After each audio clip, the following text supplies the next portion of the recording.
Forget everything you thought you knew about how your soldier will look on the battlefield. The lines are being drawn, the sand is shifting, and a major divergence in cosmetic philosophy is brewing between two FPS titans. We've got the inside scoop straight from the developers on how Battlefield 6 is planning to handle skins, and trust me, it's a direct shot fired across Call of Duty's increasingly unique bow. Let's dive into what this all means for the future of military shooters. For years, the way we personalize our in-game avatars has become a massive part of the online multiplayer experience. From subtle camouflage variations to full-blown character crossovers, cosmetics have evolved from simple palette swaps to significant revenue streams. Call of Duty in particular has embraced this wholeheartedly, offering a wild spectrum of skins that range from gritty realism to, well, let's just say the recent addition of Beavis and Butt-Head sparked quite the reaction. Many players, especially those drawn to the more grounded military fantasy, have voiced concerns that this trend is sacrificing immersion for the sake of broader appeal, and frankly, some pretty bizarre collaborations. This brings us to Battlefield, a franchise historically rooted in a more authentic,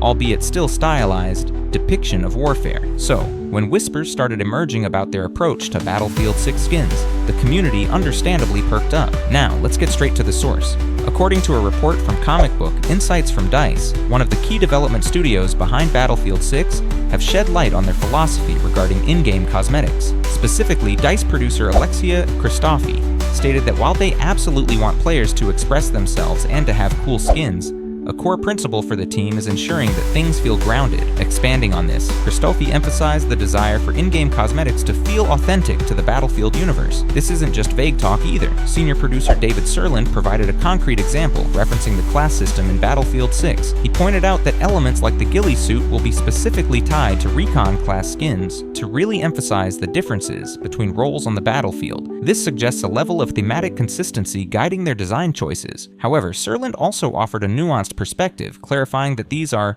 looser rules with the potential for change down the line, but only if any future additions fit the universe. This careful wording indicates a willingness to offer customization while maintaining a certain level of believability and adherence to the established tone of the Battlefield franchise. The overall message from the developers seems clear. They are consciously aiming for a different approach than Call of Duty, one that prioritizes immersion and thematic consistency over potentially jarring or outlandish collaborations. This reassurance is undoubtedly welcome news for players who appreciate the more serious and grounded atmosphere that Battlefield has traditionally offered. So what does all of this actually mean for us as players, and for the future of Battlefield 6? Firstly, this stance from DICE signals a clear understanding of their core audience. Many Battlefield fans are drawn to the franchise for its large-scale battles, vehicle-centric gameplay, and a generally more grounded depiction of modern or historical warfare.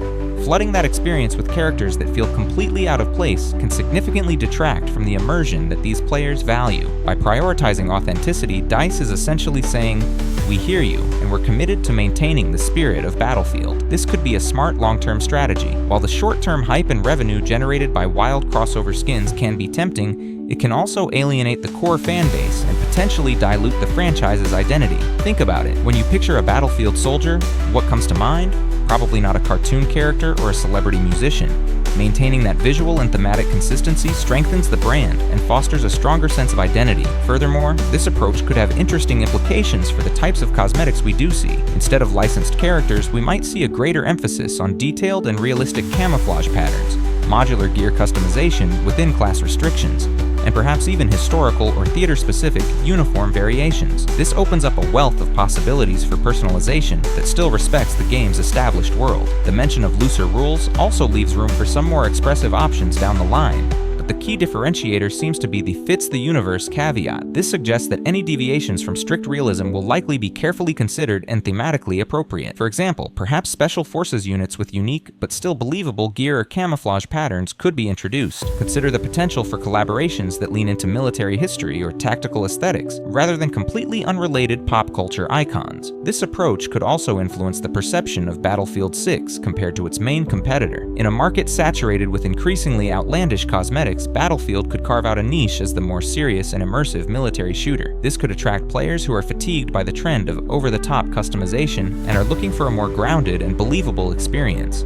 Ultimately, DICE's decision to prioritize grounded and authentic skins in Battlefield 6 isn't just about cosmetics. It's about defining the identity of their game and catering to the expectations of their core audience. It's a statement about what Battlefield is, and perhaps more importantly, what it isn't. And in a world of increasingly homogenized gaming experiences, that kind of clear vision can be a powerful asset. So, what do you think about this approach to skins in Battlefield 6? Are you relieved to hear that DICE is prioritizing a more grounded aesthetic, or do you enjoy the more anything-goes approach of games like Call of Duty? Let us know your thoughts and start a discussion in the comments below. We're really interested to hear your perspectives. And if you enjoyed this breakdown and analysis and want to stay up to date with all the latest Battlefield 6 news and deep dives, make sure to hit that subscribe button. We've got plenty more coming your way. Thanks for watching.